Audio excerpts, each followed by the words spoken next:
Esta es una producción de Grupo Fórmula. Encuentra más contenido como este en radioformula.mx. No lo es, no lo es. Creo que para contestar se puede abordar de una manera amplia esa pregunta. Creo que el problema fundamental es que desde el principio se ha trabajado bajo una serie de falsas premisas. Entonces, se trabajó bajo la falsa premisa, se nos habló de falsas premisas desde el principio. La falsa premisa de que lo que está sucediendo era inevitable. Es una falsa premisa, es un error, una mentira, un error conceptual.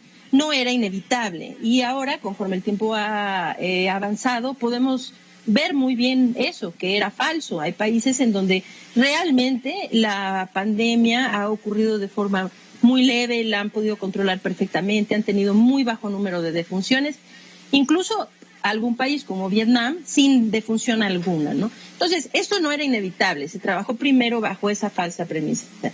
Otra falsa premisa que siempre ha manejado el doctor López-Gatell es que el objetivo de la vigilancia epidemiológica no es contar todos los casos, ¿no?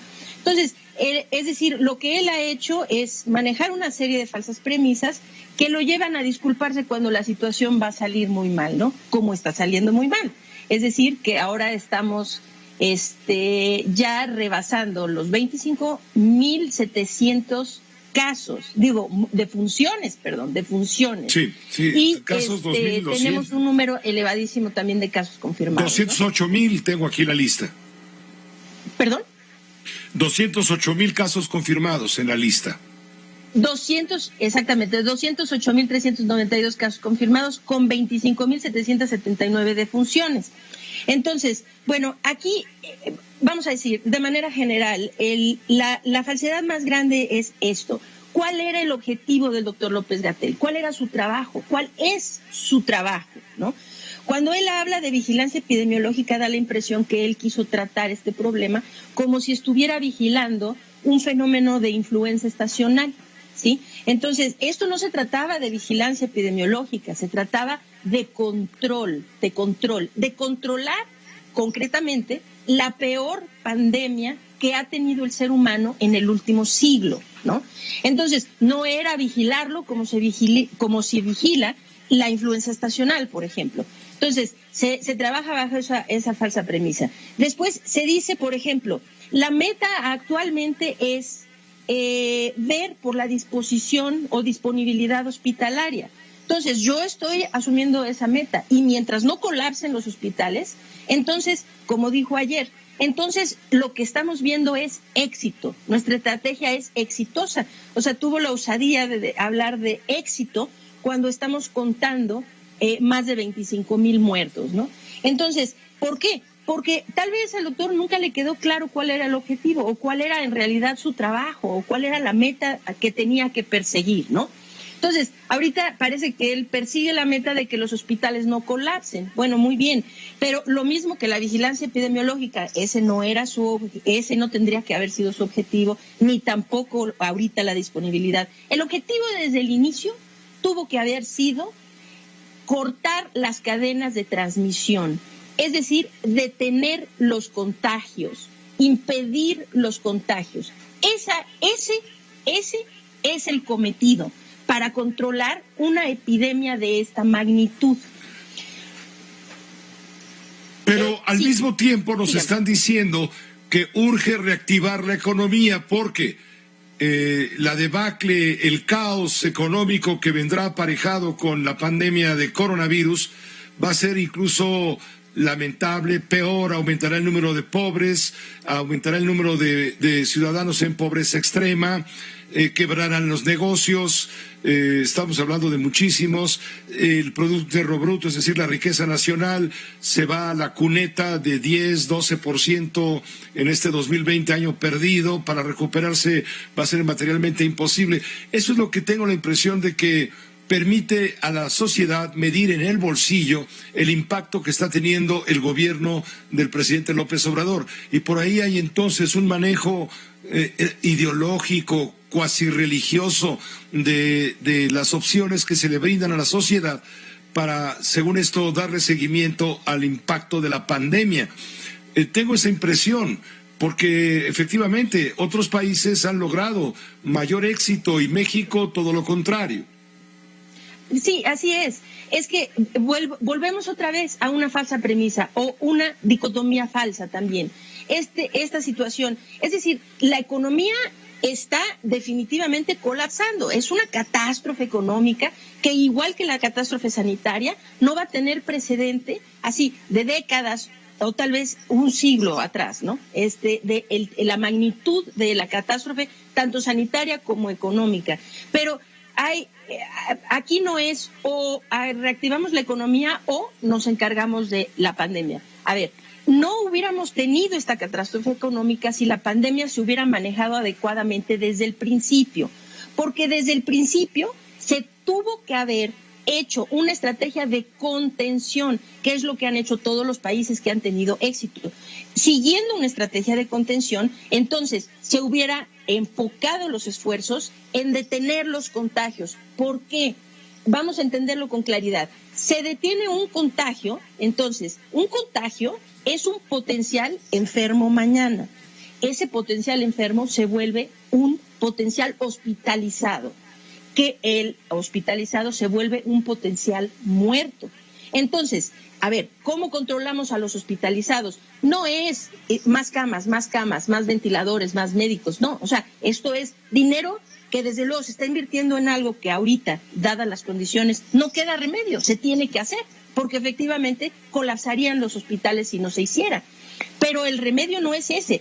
Lo mismo que el objetivo no era vigilar, el objetivo era controlar. Lo mismo que el objetivo no era enciérrense todos y vamos a ver entonces qué pasa después. Esta es otra falsa premisa que se está manejando. Es decir, que la gente cree que esto se iba a solucionar y no lo cree porque la gente sea ignorante o porque la gente... Es porque esa es la discursiva que del gobierno federal ha venido, que es el discurso de, a ver, si todos nos encerramos por un tiempo definido, entonces esto se va a acabar, esto se va a controlar. Si nos encerramos suficiente tiempo o suficientemente bien, entonces esto se va a acabar. No, o sea, lo que siempre se manejó fue un discurso falso. ¿Por qué? Porque el encierro lo que hizo fue colapsar la economía. Claro, digamos, se dan unas por otras. La gente se encierra, sí, pero tiene una repercusión económica seria, sericísima, pues. Entonces, ¿pero esto a cambio de qué? No es a cambio de que ahora estamos encerrados desde el mes de marzo. Si ahorita la gente sale, es ahora cuando está en más riesgo de contagiarse que desde que empezó la pandemia, porque ahorita hay más carga viral en la comunidad. Es decir, que ahorita hay más personas contagiadas, hay más virus en la comunidad. ¿Por qué? Volvemos. Porque el cometido no era ese. El cometido era sentar estrategias de contención para controlar los contagios comunitarios.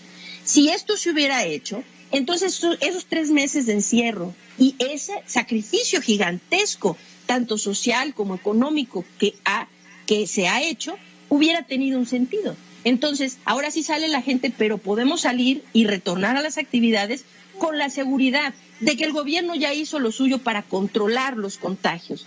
Ahora es un absurdo que se nos diga, vamos a cambiar de semáforo. Esto no tiene ningún fundamento científico en lo más mínimo. Es decir, que se está dando luz a que la gente empiece a movilizarse con base en la conveniencia económica, no con base en las evidencias científicas que tienen que ver con el control de la pandemia. ¡Sas! Como diría mi abuelita, ¡sas! Con lo que acabas de decir, fuertísimo, ¿no? Pones en su sitio las cosas y llamas a las situaciones por su nombre verdadero, Laureen Ann.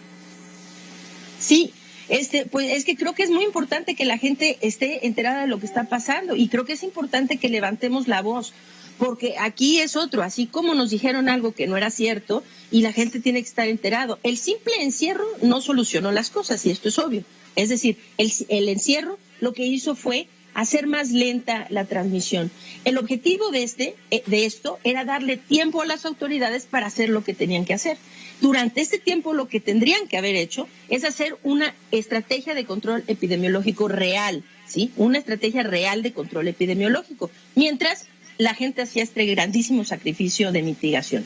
¿Cuál era eso? Entonces, se tendría que haber hecho, como se controlan estas epidemias, y esto no es nuevo ni es inventar el hilo negro, esto se sabía desde mucho antes de que conociéramos el virus SARS-CoV-2 y la enfermedad COVID-19.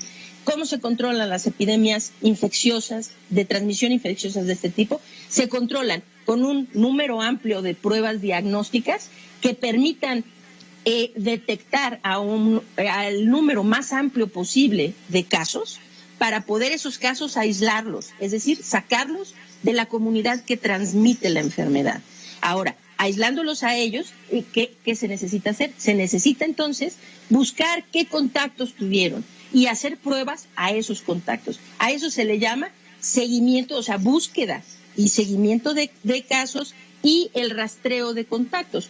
Todos, tanto los casos como los contactos, terminan siendo aislados con dos propósitos fundamentales, que es, uno, desde luego, que dejen de formar parte de la comunidad, o sea, de un grupo que puede transmitir la enfermedad. Con eso se cortan las cadenas de transmisión, las cadenas de contagio, disminuye la carga viral comunitaria. Y además, como se les tiene en aislamiento, pues entonces se les puede dar atención temprana y esto salva muchas vidas. Es decir, ninguna infección viral hasta ahora, o sea, son contadas, si es que acaso hay alguna, se puede realmente controlar una vez que la infección ya explotó, ¿no? Si usted se da cuenta, pues todas las infecciones virales tienen o una vacuna o una solución temprana. Es decir, incluso la influenza, ¿no? Se toma uno un Tamiflu, ¿no? Pero esto es en los primeros días de inicio de síntomas. Si uno espera a que ya tenga uno un cuadro de influenza mayor, pues ya no tiene mucho efecto. La rabia, por ejemplo, ¿no? O sea, antes de presentar síntomas de rabia, pues se puede controlar, pero si ya presenta síntomas, pues ya no. Es decir, y esto es lo mismo, se podría controlar, se puede y se está controlando bien en las comunidades donde se da tratamiento preventivo temprano, ¿sí? Como en Japón, como en Taiwán, en Nueva Zelanda, en Vietnam, y tienen índices de letalidad muy bajos. Aquí, ¿por qué se nos muere tanta gente? Se nos muere mucha gente, uno, no controlamos contagios, quiere decir que tenemos muchos contagiados, va a significar muchos muertos.